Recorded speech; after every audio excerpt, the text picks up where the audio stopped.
It's U of L Today on 93.9 The Phil. Here's your host, Mark Hebert.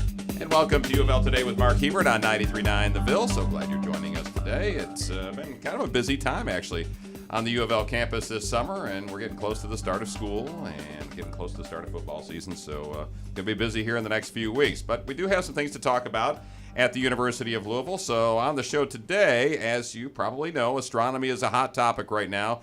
And there's some U of L folks who are on the team of researchers making some big discoveries in space. A U of L scientist played a role in the recent discovery of an exoplanet that's 7,800 degrees Fahrenheit.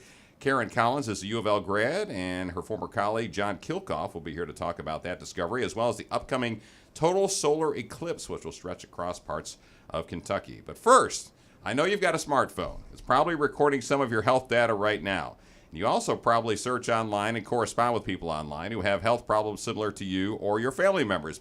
But have you even thought about the privacy concerns or the legal concerns? Do you have any of those concerns about the collection or sharing of your health data in cyberspace? Well, Mark Rothstein is a professor in both the Brandeis School of Law at the University of Louisville and the U of L School of Medicine, and he studies legal issues involved in healthcare and privacy issues as well. Welcome, Mark. Good to see you. Thank you. Good to see you. All right, so let's talk about it. You've got a cell phone, smartphone, right? I do. Do you ever share any of your health data on it, or is it recording health data as you walk along, the number of steps you take, and I do not record any health data or anything else private on my cell phone. And my suspicion is the rest of us should follow your advice and your example, right?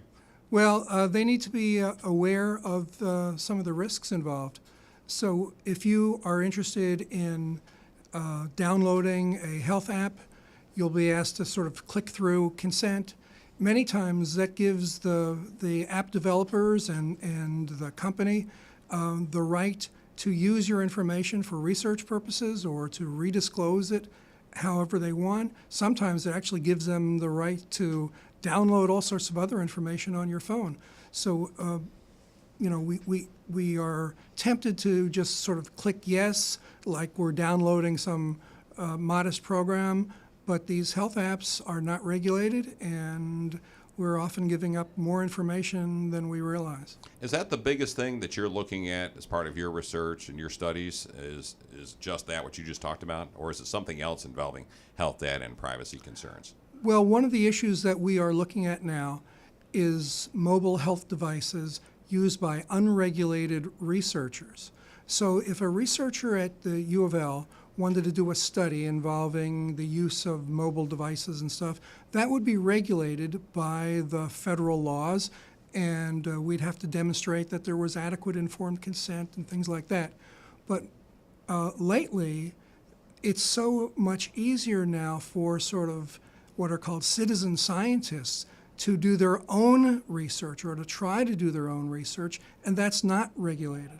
So you can send off your own information and samples to get genetic testing done by mail order, basically. I've done that. Okay, you can get lab tests that you want. You can correspond and with other people through various websites, and so the do-it-yourself mentality has spread to research, and there are lots of risks, privacy and otherwise, when unregulated research is carried out. And that's what we're studying for the NIH in this 3-year grant that we got in May. And the grant you got was for how much, and exactly what are the things you're talking about besides that? The grant was approximately $1.9 million over 3 years.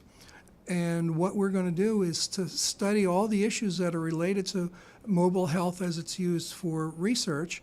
And one of the interesting things that we're going to do is that we're going to actually work with app developers, having workshops for them to tell them all about the privacy risks and the security risks involved, and what software is available sort of off the shelf that they can incorporate into their health apps. And we're going to do some training for them, as well as government officials and patient groups. So I think we're going to hopefully make a difference in this area.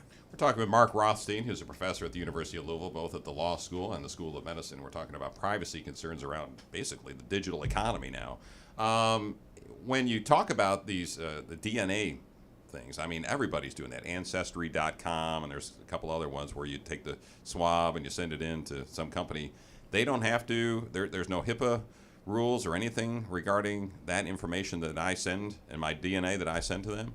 Correct. Is that what you're telling me? They are not what are called covered entities under HIPAA. So the only thing that restrains them are the contractual agreements between you and the companies. And many times people don't read through those consent documents or give the companies the power to use the information for research or to redisclose it to business partners. And so it's something that we're taking a pretty close look at. So is Ancestry.com using my DNA to do some research that I don't know about? Probably, since I'm sure I consented and I agreed to the contractual terms. Well, I don't want to say they're doing it without your consent, but you probably could have consented to it. Legally, Yeah. they're doing it with my consent because I signed off on something, but chances are, might they be using that for some other purpose? Yes. Really? Is it a for sure thing that they are? Well, I think many of these companies are. I'm not familiar with the research of all the particular companies, but if you were in that business, one of your business model pillars is to make the best use of the information that you can. And if people are going to consent, you're going to monetize that information to the extent of your abilities. And sell it, probably, right? Absolutely. And you also talked about these, what you call them, citizen scientists? Or Citizen scientists, yeah. Citizen researchers. So give me a for instance. What would that be? Would that be like Mark Rothstein decides he's got some form of diabetes or something, and he wants to see if others that have similar conditions as you do, you want to track them down as many as you can to see what their symptoms are and how they regulate it and how they handle it, and you put it out there on the internet, on Facebook or someplace. Is that what we're talking about here, that you're trying to gather a bunch of information from other people with symptoms similar to yours? So let me give you an example, Okay. building on what your hypothetical Okay. is. So suppose I have some sort of disease, and I'm affiliated with 1,000 or 2,000 people on the internet who also have that. I may read online somewhere that some experimental treatment in some other country, Guatemala or something. yeah, has been helpful, and I decide, let's do a trial of that here. And so I round up my 1,000 people and give them, instructions on how to get access to a certain drug, and send it out. And you send your health information to me, and I'm going to compile all that data. Well, there are lots of problems with that. First of all, people may be foregoing their standard therapy in hopes of something better that turns out to be much worse. Right. Also, if I'm the researcher, I'm not covered by the federal research regulations or the HIPAA privacy rule. So there's no limitation on the informed consent. There's no requirement that I keep the data secure that I'm getting. I could sell it. Another problem is that suppose I go through this data and without proper training or thought, declare in some sort of public announcement that using this crazy substance is very helpful. So then people even beyond the study may be tempted to do that, and to their health detriment. So there are all these risks involved. That's why we have research regulations, to make sure that the risks to the participants are minimized and are in relation to the possible benefits. I saw, I think it was in one of the papers that you sent me, that there are 25 million compelled disclosures of health information each year. What is a compelled disclosure, and how is that different from what you're looking at? Well, this is one of the most overlooked areas of privacy, I think, in the United States. And so we tend to think of in terms of breaches of privacy where there's data hacked, a lost laptop, and so on. More common are the instances in which we give our consent for others to get information, and I call some of that compelled disclosures. So if I apply for a job, it's perfectly legal for my possible employer to say, before you start here, I want to make sure that you're well enough to do this job. Sign this authorization that gets me access to your health records. And I will do that. There are about 12 million of those disclosure agreements signed every year in the United States. The problem is, even though the employer is acting lawfully and the employer has a valid interest in many cases in my health, what the employer gets typically is my entire health record. And with electronic health records now, those are increasingly longitudinal, eventually, cradle They go to back grave. 30, 40 years Correct. or whatever, yeah. And comprehensive. It's going to have all of my interactions with the healthcare system. And the employer may only need to know what happened at my knee surgery last year, and not that when I was in college I had mental health issues that I needed counseling for, and so forth. And that's a major concern in terms of privacy laws. So how do you fix that, though? Through your research and what the NIH wants to know, what recommendations could you make to the NIH about how they might be able to possibly fix that and provide some sort of HIPAA-type protection to future employees? Right. So these disclosures in employment and in many other areas like life insurance and disability insurance, filing for Social Security disability, VA veterans benefits, et cetera, it just goes on and on and on. And one of the things that we need to do is start thinking about this new health record system that we have and its ability to respond to limited requests for information. Right, so there's a technological fix for this, and if you talk to the computer experts, they say, we can do anything you want if you'll pay for it. And there hasn't been this demand yet for the disclosure of limited amounts of information. So, for instance, going back 5 years or something like that, if I apply for a job at the University of Louisville, they say, we want to see your medical records for whatever reason. I say, sure, but they would only go back 5 years? Is that what you're talking about instead of my entire medical history? That's one possibility. Another is, well, suppose they're concerned about your ability to lift 25-pound boxes. Well, then you strike out all the other sorts of things that may have no relevance to that and just give them that information. And we don't have that capacity now. And so customarily, all these requesters get comprehensive information, and there's the privacy loss. I also want to relate privacy to more tangible things. If people get the sense that their confidential information is not going to be kept private, they may be reluctant to get medical care for things like sexually transmitted infections, substance abuse, et cetera. And the public health imperative to have these sorts of treatments on a timely basis suggests that we need to think, about this problem and the consequences. Yeah, I hadn't thought about that, but that could be a real downer for health care across the United States and drive up health insurance costs, obviously. If you got people that don't try and get help on the front end. Yeah, I'm embarrassed. I don't want people with tuberculosis out in public and coughing on me when they're afraid to get treatment because they're afraid they won't be able to get a job or health care. All right, I want to go back to one thing before we wrap up here. When we're talking about the smartphones, like there's tons of apps, and you talked about them, that record your blood pressure throughout the day, your how many steps you walk, that kind of thing. How much of that data that's being collected on these apps or on my iPhone is going somewhere other than just to me to see what my health was for the day? Most of it. So what are they doing? What are they doing with it? Is they Apple are doing anything with compiling it, or is it some WebMD doing something with it? Well, it's not Apple, but Apple is facilitating Selling it to somebody.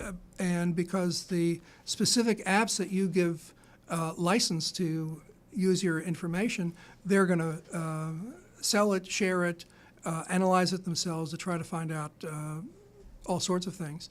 And I would be reluctant to sign up for one of those programs. They don't often work, and sometimes they sort of work in the opposite way. So there was a study earlier this year about people who downloaded this app that's supposed to help you sleep better.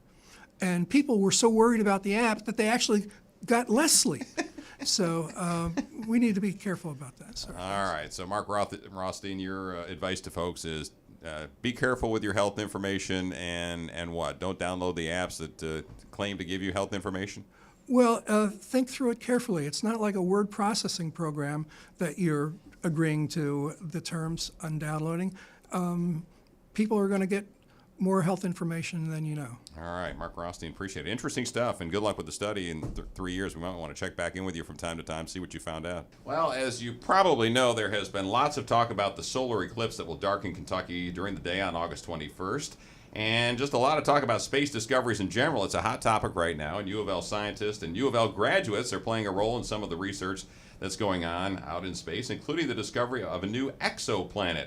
John Kielkopf is an astrophysicist, a professor at U of L, and Karen Collins is an astronomer with the Smithsonian Astrophysical Observatory. That's a mouthful. And she's a U of L graduate. So congratulations to both of you. First to you on the discovery, and John for all your years at the university. No, thank you. Good to see both of you. Thank you. All right. Well, let's talk a little bit, Karen, about the discovery of this exoplanet. I guess first you ought to tell people what an exoplanet is and what'd you find? Well, so it's a planet just like the planets in our solar system that orbit our sun, except they orbit other stars other than our sun. This particular planet is a Jupiter-like planet, except it's called a hot Jupiter because it orbits it orbits its star in 1.5 days. So it's really hot. Its star is very hot.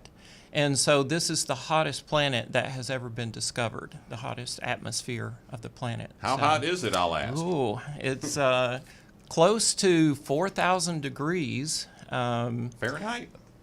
Kelvin. So in Fahrenheit, that's like about 7,800, nearly 8,000 degrees on the day side.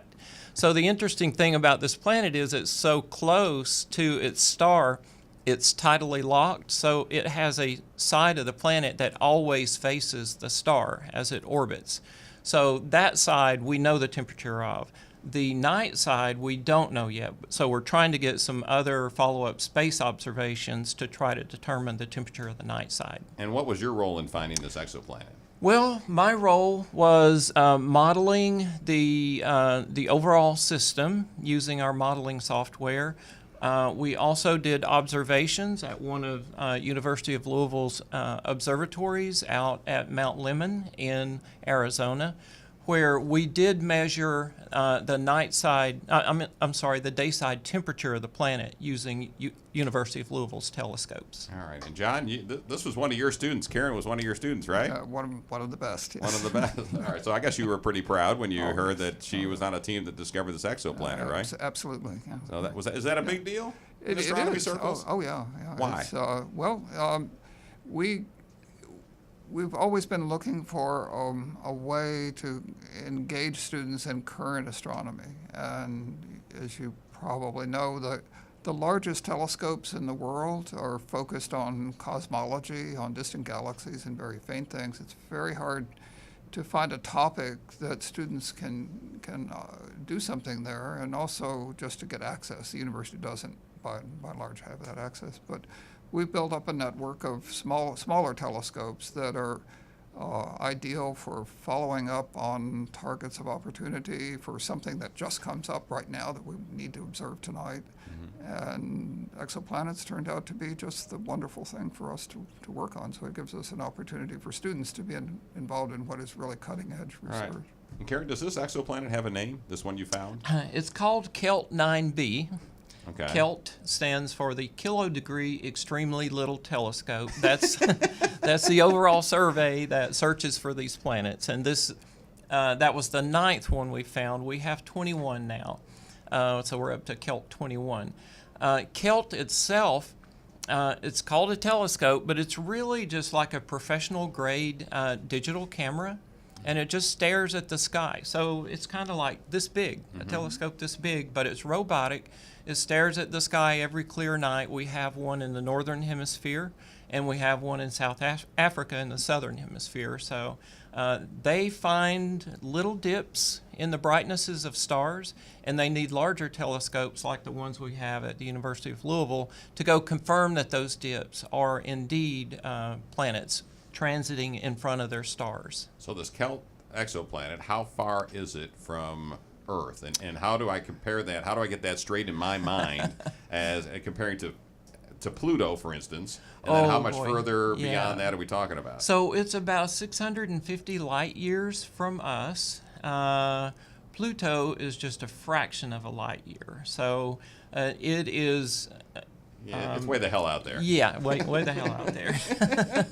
And it's a long ways away. And you kind of described on how you see it. It's science that I don't understand, basically, but you're not really seeing up close. There's no way to do that up close this exoplanet. You just know what's out there by what? Right. So we confirm it in 3 different ways. Number one, in this particular case, we can measure the radius of the star by how much it the radius of the planet by how much it dims the star when it passes in front of the star. And that's the side of it that we focus on. We can also measure the mass of the planet with a technique called radial velocities, and we have another team that specializes in that. Furthermore, in this particular case, we were able to actually observe the shadow of the planet as it went across the star in spectroscopy. Okay. So we have That's how you 3 figure different it out. conformations, and we're able to measure, the mass and the radius, which gives you the bulk, it's a gas planet, in other words, the bulk density. We're talking with Karen Collins. She's an astronomer with the Smithsonian Astrophysical Observatory, and she's a UofL grad, and also John Kielkopf, who's an astrophysicist and a professor at the University of Louisville. John, we talked a little bit, and you mentioned it, one of the observatories that UofL is in collaboration with. What do we have out there? We don't have a big place pointing at the sky on the UofL campus, so Well, what do we're we do? Not far from here. We have telescopes at Moore Observatory, which is out in Oldham County. It's been operating there since the mid-1970s. And the largest telescope we have there is 24 inches across, which is the largest telescope operating in the state of Kentucky. I didn't even know that. Little did I know. And then we have another telescope, actually a pair of telescopes in Australia. One which is even bigger than that, and another one slightly smaller, that allow us to see the southern sky and allow our students to see night when it's daytime here. And just recently we started operating a telescope on Mount Lemmon in Arizona. So we have 3 instruments, all roughly the same size, located at different places around the globe, and it gives us full coverage. So the students that come to UofL and are taking astronomy classes, or astrophysics or whatever, do they go out to Oldham County and get to stare at the sky at night, or what do they do? Well, they can. It's difficult for students because it's in the middle of the night and it's back in the university's wildlife sanctuary, kind of hidden. They're from young. public They view. can get up at 3 right. o'clock in the morning and go look at the stars if they want to. Bad They enough, have right? to get up the next day and go to classes too. So most of our instruments are remotely operable, which means that you can sit here on campus or in your home and connect to the telescopes on your computer and run them. Modern technology. Yeah, huh? so we run the telescopes in Australia that way, or with help of somebody who's on site, and do that the same way here. So Karen, when you were at U of L, is that what sparked your interest in this, or did you know when you came to U of L that that's what you wanted to do, that you wanted to look at the sky? I actually did not know that when I came to U of L. I ended up in an astrophysics survey class with Dr. Kielkopf, and I decided to do my term project on exoplanets, and learned what we already knew about exoplanets in the course of doing that, and just became fascinated with it, and that's just what Sparked sucked your me interest, in. huh? Yep. Okay. And then she became an expert in how to make these very careful measurements that are required to determine the properties of the Using planets. modern technology, Yeah, I guess, right? Right. Well, let's turn the page a little bit here and talk about what's coming up next month. Okay. Let's talk about the total eclipse. It's a big deal. Everybody's talking about it here in Kentucky, John. So why don't you tell us what you know about the total solar eclipse, and talk about what we're doing here at the University of Louisville to kind of watch it.